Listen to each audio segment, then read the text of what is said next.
we had Larry McDonald on, who was at Lehman, Right. distressed bond trader. One of the things that he talked about was, talk about again the personal drama that evolves in your story. Schwartzman, left Lehman, was very successful, with Blackstone. Do you think that heavily influenced Fold in the way he was pressing his bets with the leverage, seeing that one of his? That's actually a very smart question, Matt. I'll tell you, I don't know if there was sort of a trying to keep up with the Schwartzman envy, if you will, but I do think when you look, for example, at the Archstone transaction, this was a real estate deal that they did, frankly, a couple of months too late, at the worst possible moment.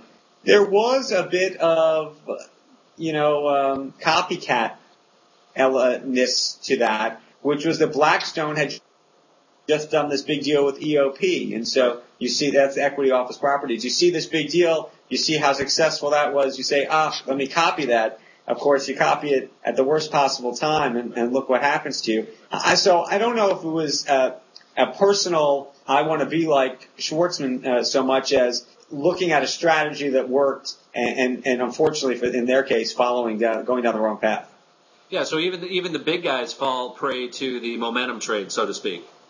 Absolutely. And, in part of the book, you'll see Stan O'Neill at Merrill Lynch, desperate to follow on and do what Goldman does. And Goldman, as we've learned over and over, seems to do it better than everybody else. Everyone's got their own views on why that is. But here it is, a situation where Merrill is desperate to catch up. And again, they can't do it in this case as well. They're not managing the same type of the risk nearly as well. Now, again, if J.P. Morgan didn't get as much into the distress game and into the, CMBS, RMBS, all these things, or at least they got out of a lot of it before. So, do you think that if you look at these dozen banks, the larger banks that were playing in this market, do you think if less of them would have leveraged up, the scenario, what would have, was the fever just so pervasive and everybody was going along?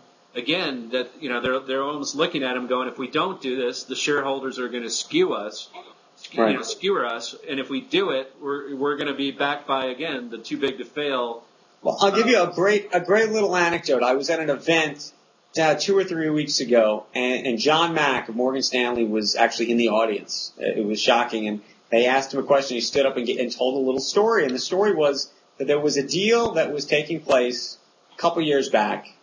And Morgan Stanley was going to be backing it, and it was about 8 times EBITDA. That was the leverage involved. And all of a sudden, the other banks or that were going to be lending, and the client said they really wanted to do it at 10 times. And Mac apparently at that point said, you know what, I don't want to do this deal.